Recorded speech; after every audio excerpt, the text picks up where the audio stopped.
Welcome to the Season 2 finale, perhaps the banner episode of the Brad and Sonny Show. This will be a clip show highlighting the best parts of every episode this season. But first, in spite of this being our 20th episode, we have never showed our fans how we produce the show. So before we get started on the finale, we're going to do just that. You know, every time a film festival admin goes to book me for the awards banquet, they always ask me how many members there are of my team so they can give me the right amount of tickets. And those are the highest compliment, because it implies that people think it's produced with a team and a legit studio, when it's just me and Sonny with the most humble of equipment. Sonny and I intentionally live below our means because we believe that true wealth is from freedom of time, and especially freedom from financially related stress. We live in a house we bought for 12 grand, and we drive a 2015 model paid off 4 years ago. And Sonny is always looking out for new subscribers. Aww. And this is where all of the magic happens. Would you like to see inside of the studio? Yes! Alright, let's just get the door open for you. Alright, let's head in. Hey, sorry about the shaking. I am horrible at handheld. Okay, here's the 5 green screen lights. 3 on the bottom and 2 on the top. As we get closer, you see some of the wardrobe and one of our prototype banners. Now here's the 3 lights that are on me. The mannequin head is where my head would be. Here's the TV where I verify the shot. Oh, here we go, Mr. Nosy. Nothing goes on around here without him knowing about it. And where's the camera, you might be wondering? Well, that's in the next room, just behind Jigsaw's trikey.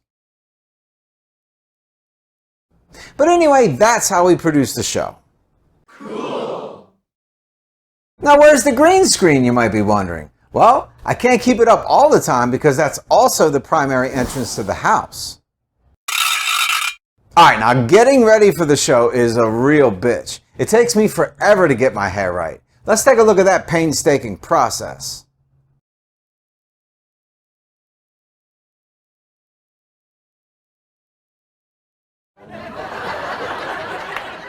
Alright, now you've already seen the 8 lights. Well, unfortunately, it's quite a process getting them turned on properly. Let's have a look at that nightmare.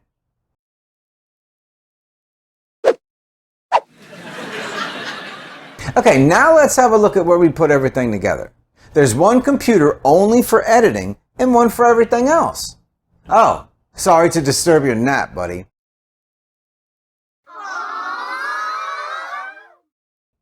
About 10 years of self-teachery is where my knowledge base comes from, and that makes the show perpetually rewarding to me.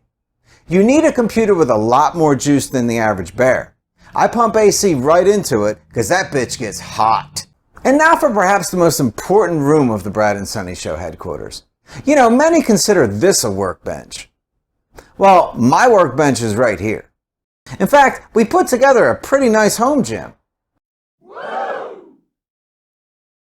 By the way, Gone for the Weekend, I co-starred in that movie, and it's on Amazon Prime and Tubi. And of course I can't leave out Bertha. She whoops my ass every single day. That's the most important room here at the Brad and Sonny Show headquarters, because that's where I get my daily dose of self-esteem. I need it, because guess what, folks? I'm a murderer. And no, I'm not talking about the Jason Sudeikis horrible bosses murdering some ass joke, although that is a good joke. I'm talking about this guy. Wow! That's right. I killed him about 9 years ago. But he is always trying to come back, so I gotta keep fighting him. We're pitching small to medium-sized Hollywood production companies, and this is exactly how I end all the pitches. I say if I can do this single-handedly with novice equipment, imagine what I could do with a team and legit resources. But hey, who knows what's gonna happen, right? But at the very least, me and Sonny will be enriching lives for eternity. And if nothing else, that's good for us. So let's get started with the clip show. The Season 2 opener featured Jigsaw and our redneck love for old school wrestling. First, let's take a peek at my run-in with Jigsaw.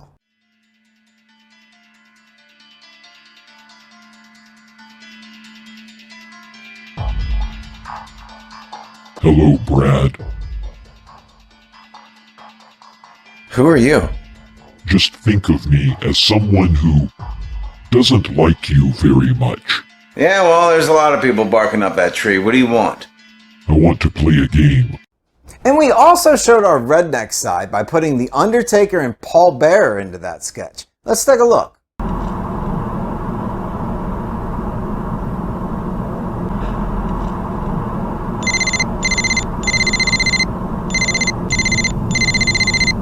Hey man, I'm getting a phone call from a pallbearer. What kind of shit are you trying to pull? I have no idea who that is.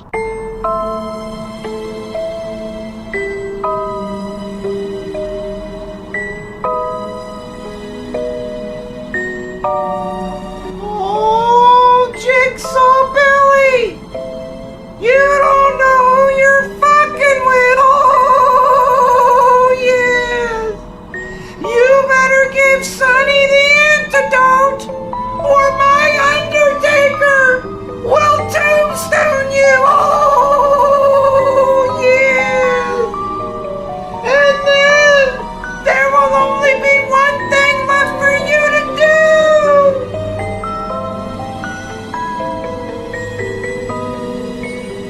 That's your line, Undertaker! Oh yeah, sorry. Rest in peace. Oh, yeah! And how can you possibly go old school wrestling without including the legendary Macho Man Randy Savage? Have a look at our best impression of Macho. Ooh, yeah! Macho Man Randy Savage, the Brad and Sonny Show Wrestling Federation World Heavyweight Champion, yeah! And I know what you're thinking! What's that all about? Well, the outfit didn't come with instructions, yeah. New outfit, same champion, yeah! And I know what you're thinking. Why doesn't it say the Brad and Sonny Show Wrestling Federation World Heavyweight Champion? Well, they charge by the letter, yeah. Times are tough on the show. A like and a subscribe would be appreciated. Dig it? And staying on the old school wrestling, Razor Ramon stopped over on us in episode 2, and he damaged our set. Are we losing power? What's going on?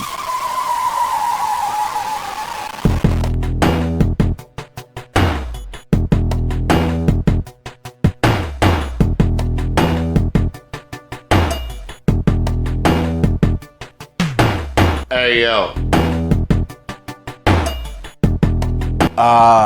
Yo, is there something I can do for you, Slick? Say hello to the bad guy.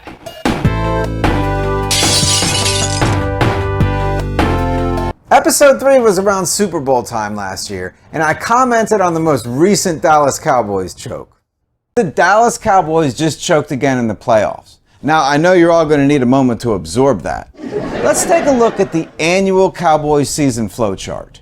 Now, the time of year is what depends on where we are in the flow chart. And we also have so far the most interacted with meme that we've ever posted on our Facebook page. Check us out. We post a lot of funny shit. We'd love to have you. After the game, Dak threw his helmet in disgust, and it was intercepted. Now, I'm an Eagles fan. Well, yeah, but that's not the Eagles I was referring to. There you go. Now, I understand that the Cowboys have won 5 Super Bowls, and the Eagles have only won 1. I have no problem acknowledging a fact that doesn't suit my narrative. Not exactly a given these days. But this is a league of what have you done for me lately? And lately, the Cowboys have not appeared in an NFC Championship game since Jalen Hurts still had 3 years worth of swimming around his daddy's nutsack to do. Episode 3 was around the time when the price of eggs skyrocketed, and we had plenty to say about that. Also in the news, the price of eggs are absolutely skyrocketing, and we had prepared a couple of memes for you. Okay, so we got 2 more payments and this baby's all mine. And we got the Florida version of he went to Jared, he went to Publix. Look at the look on this woman's face. She knows that with a pasture-raised egg, she has all the security she'll ever need. But then my Eagles choked in the Super Bowl.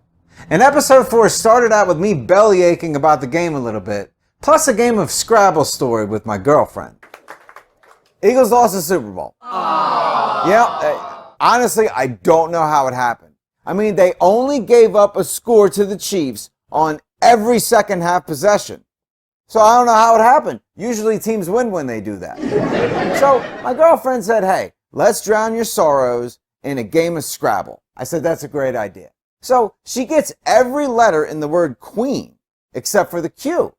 And she says, I want to trade out 3 of my letters to try to get the Q. I said, yeah, you can definitely do that, but it is going to cost you a turn. And she's like, nah, I'm just going to do it and not lose a turn. So she swaps out 3 letters, doesn't get the Q. Swaps out 3 letters again, doesn't get the Q. She pours out the whole fucking bag of letters until she gets the Q. And what a surprise! She plays the word queen. She got a triple letter score on the Q and then a double word score on the whole word. 84-point play. But apparently, what she did is perfectly acceptable because she's the person in the relationship that contains the vagina. Although there are some people in my life that would find that last statement debatable. And episode 4 also featured one of our premier bits on the Brad and Sonny Show, the panel. It's time for the panel. Welcome back to the panel, ladies and gentlemen. The first panel of season 2. Yeah. Now look, I know you've been asking for it, but unfortunately, other nonsense has taken priority. We do have a new panelist for you. Yeah. But first, we're going to get back to some fan favorites. Let's bring back everybody's favorite, Christopher Walken. Thanks for having me back, Brad. Congratulations on all your show's success. Sonny looks great in a tux, and I'm excited to meet the new panelist. Yeah, well, spoiler alert, he's one weird fucker. Next is the show's direct line to heaven, the Brad and Sonny Show Wrestling Federation World Heavyweight Champion. His belt is right here. He's in heaven. We aren't really sure how that works. Please welcome back Macho Man Randy Savage. Ooh, yeah! Thanks for having me back. 23 film festival wins for the Brad and Sonny Show. Pretty impressive. Sounds like royalty to me, yeah. And nobody knows royalty like the 1987 King of the Ring.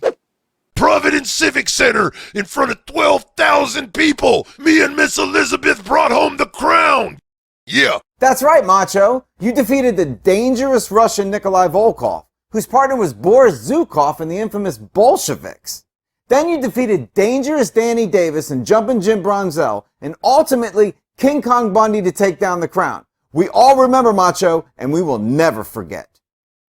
And now, without further ado, making his Brad and Sonny Show panel debut, from Russia, Bursk Labursk.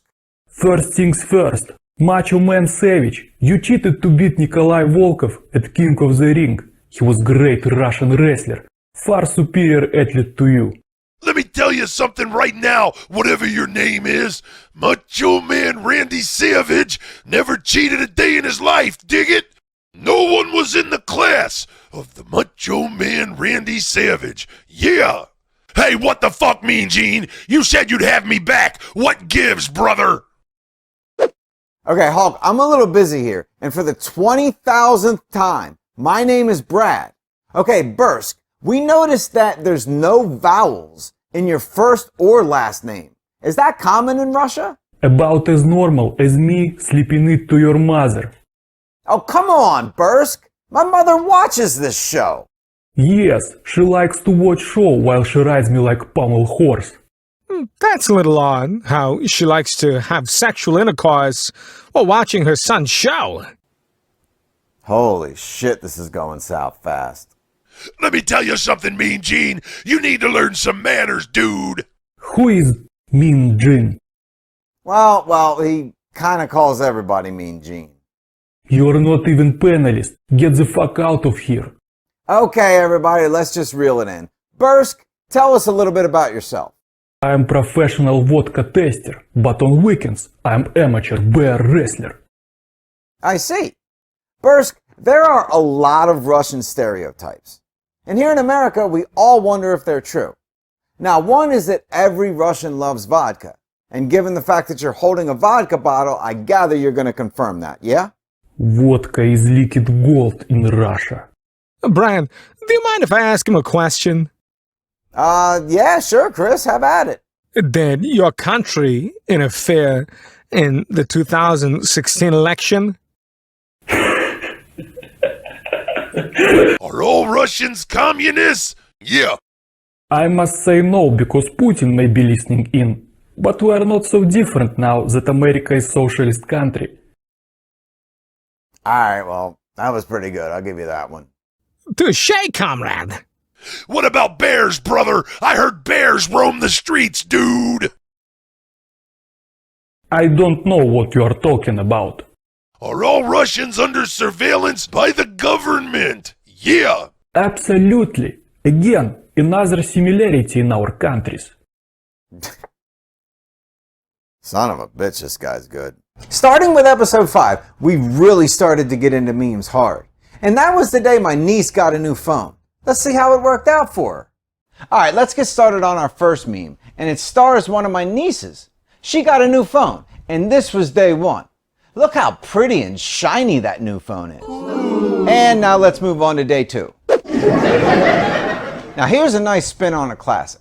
A priest, a rabbit, and a minister walk into a bar. The bartender says to the rabbit, "What do you have?" The rabbit shakes his head and answers, "I have no idea. The only reason I'm here is because of autocorrect." Hey, question for you. Have you ever wondered what happens when an Amish person gets an idea? Hey, my buddy got an Amish girlfriend, and then he married her. But he had to convert to Amish to do it. That's quite a commitment. And you know what? You have to wonder what kind of fetish he has. Like maybe he likes doing a reverse cowgirl while she's wearing her bonnet. Maybe he likes to hit her from the back while she's churning butter. And what do you think makes her come? Do you think it's him? Or do you think it's the thought of doing her chores the next day? Who knows? And then I found a nice meme of that old show called 19 Kids and Counting, if you remember it. And I had some pretty decent spin-off jokes. Let's see if you like them. And let's take a look at this guy. I bet this man can't even pull out of his own driveway. Holy shit, I agree. I mean, come on, buddy. You gotta let one out on her back every now and then. Jesus. I bet this guy comes dust. And you know what? No matter how hung he is, it's probably like a BB in a boxcar. I mean, how about a moment of silence for this woman's vagina? I bet she has to pay rent to her vaginal rejuvenation specialist. I bet it's like a bag of leaves that you forget to tie, just flapping in the wind. I bet she uses a baseball bat wrapped in a blanket for a tampon. She has a large vagina, is the central theme of this bit. I opened episode 6 with a little stand-up about getting older. Let's see if you agree. Welcome back. Welcome back to the show, ladies and gentlemen. In a couple weeks, I'm going to be 45 years old. I know. And that means I'm going to be closer to 50 than 40. And in all likelihood, I'm closer to death than birth. And I'm starting to notice a few signs that I'm getting older. For example, my mom lives 20 minutes away. She has her own key. So timing is everything, right? I am twigging berries naked, walking in my hallway, getting ready to get in the shower. And that's exactly when she stopped over. And now if I'm in my teens or 20s, I am Flash Gordon out of there. I am diving into the next room. But almost 45? I didn't miss a beat. Hey, Ma, getting ready to get in the shower. Make yourself at home. I'll be right out. And she defaulted to the same mom joke that any mom would make in that situation. Well, it's nothing I haven't seen before. I used to change your diaper. But for some reason, she felt it necessary to inform me that my penis is the same exact size as it was when I was an infant. I have no idea why. Thanks, Ma. Hey, while I'm on the subject, did you know that black dudes, when they take shits, they have to make sure that their penis doesn't submerge in the toilet water? Wow. Not a concern for me. I mean, I got 99 problems. That sure as fuck ain't one. Here's another sign. I have the most comfortable recliner in the history of the universe. Now, if I'm in my teens or 20s on that recliner, if somebody would say, hey, Brad, check this out. Boom. I am out of that chair. What do you got? What's going on? Almost 45? You're going to have to be a lawyer because you are going to have to convince me beyond a reasonable doubt to get out of my chair. Hey, Brad, holy shit, your kitchen's on fire. Well, hey, man, I don't hear the smoke alarm. I'm in the middle of a Netflix binge. Must not be that bad. Hey, Brad, your girlfriend's fucking a dude in your bed. Well, should have treated her better. Might have something to do with the small penis. I mean, Here's a couple of quality memes from that same episode. Okay, let's get started. I had an acting gig recently for a dating site. Now, if you know anything about dating sites, you will know that the person never looks like they do in their profile photo. Yes! So let's start with the dudes. Here's the dating site pic, and here's reality. And now it's your turn, ladies. Girls on dating sites be like, here's a recent pic. Okay, here's one that we can all relate to. Every time we go out to a restaurant, the hostess always asks the same exact question. Would you like a table? Nah, bitch, give me a carpet for 4. And here was the grand finale meme of that episode, featuring Toby and Leo.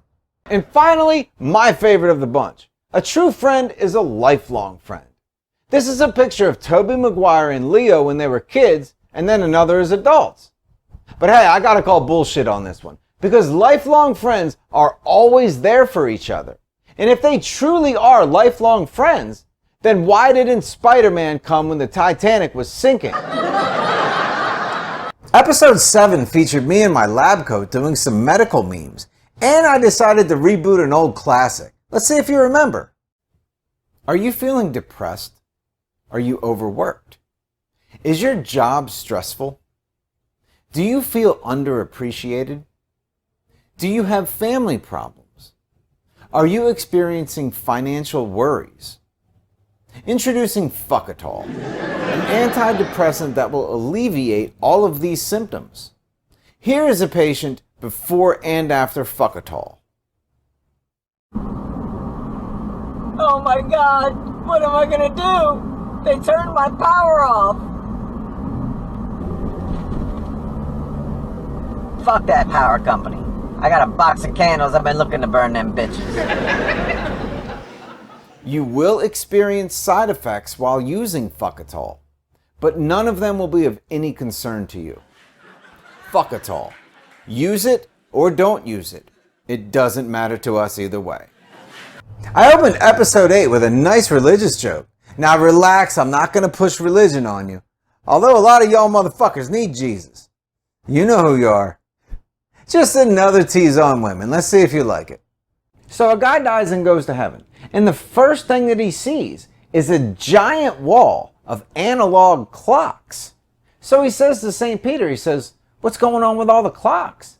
He says, those are lie clocks. Everyone on earth has one, and they all advance every time a lie is told. This is Mother Teresa's clock, this is Jesus's clock, and as you can see, they've never moved. He says, oh, okay, cool. Hey, question for you. Where is my ex-wife's clock? He says, oh, that's in Jesus's office. He uses it as a ceiling fan. Later in the episode, we did some more memes. Okay, here's 10 quick hitters. You have never been truly wasted until you've used a slice of pizza as a pillow. Decaffeinated coffee is like a hooker who only wants to cuddle. When you go out and someone's wearing the same outfit as you. When the priest remembers you from confession on Ash Wednesday. Are you carrying any explosives? Just this bomb pussy. The doctor says I have to cut out my drinking. A 109-year-old woman says the secret to living a long life is to avoid people. I agree. Here's what happens when your STD is more aggressive than you thought. Squirrel's out there having threesomes and I can't even get a text back. And then we got a surprise visit from Jerry Seinfeld. What is the deal with this woman? Hey, Jerry! Thanks for stopping by, buddy. Tell us, what have you been up to? I don't have to do shit. Oh, we all know that, Jerry. We all heard about your $500 million Netflix deal. Netflix has nothing better to do with their money. Well, it would appear so. So anyway, did you have a question? Who uses a slice of pizza as a pillow? Well, we already covered that, Jerry. Why would a hooker only want to cuddle? That isn't why you hired her. Well, we also covered that, Jerry. Do you have anything new that you'd like to add to the bit? Do you have a joke for us? What is your deal? So you want me to answer that question? Yeah! What is your deal? Okay, sure. I don't have a deal, Jerry. Exactly! That's why none of us see you on TV. Alright, that was pretty good. I'll give you that one. Anything else, Jerry? What is the deal with the black box? What do you mean? If it's the only thing that survives a plane crash, why not just build the whole plane out of the black box? And finally, episode 9 featured me and Sonny catching Elon Musk red-handed, stealing one of our memes on Twitter without the conventional repost or shout-out credit. Let's take a look. Ladies and gentlemen, next up we have breaking news. Elon Musk has stolen a meme from the Brad and Sonny Show. Now, we would not present an accusation of that nature without providing concrete, irrefutable evidence to back it. Oh, thanks a lot, imaginary person. Hey, let's take a look. As you can see, the Brad and Sonny Show's official Twitter account posted this meme at 7:53 a.m. on May 8th. Ha! Look at that. She thinks he's thinking about other strange, when he's actually asking himself, why is Batman one word, Iron Man 2 words, and Spider-Man is 2 words with a dash? Completely valid question, but that's not the point. As you can see here, Elon Musk's official Twitter account posted the exact same meme 2 days, 3 hours, and 3 minutes later, giving no repost or shout-out credit whatsoever. Thankfully, the producers here at the Brad and Sonny Show were able to book Elon to the Brad and Sonny Show headquarters to ask him to confirm or deny the meme steal and subsequent lack of the socially conventional shout-out. Let's take a look at the interview. Elon, thank you so much for making it out to the Brad and Sonny Show headquarters. We assumed you took a solar-powered plane, and thank goodness you were able to get a daytime flight. Feel free to make yourself comfortable. Now, if you don't mind, I'd like to get straight to business. Listen here, space boy. The only reason why I'm not shouting is because I don't want to disturb Sonny the baby. I know what you did. The viewers of the Brad and Sonny Show know what you did. But I just want to hear you admit it out of that solar-powered mouth of yours.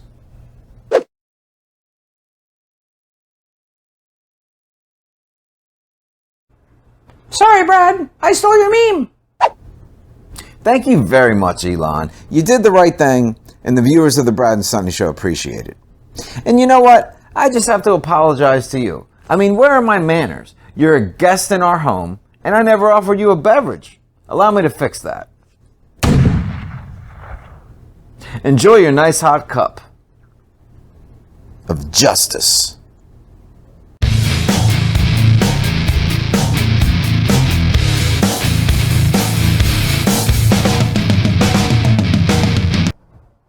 And that's your season 2 clip show, folks.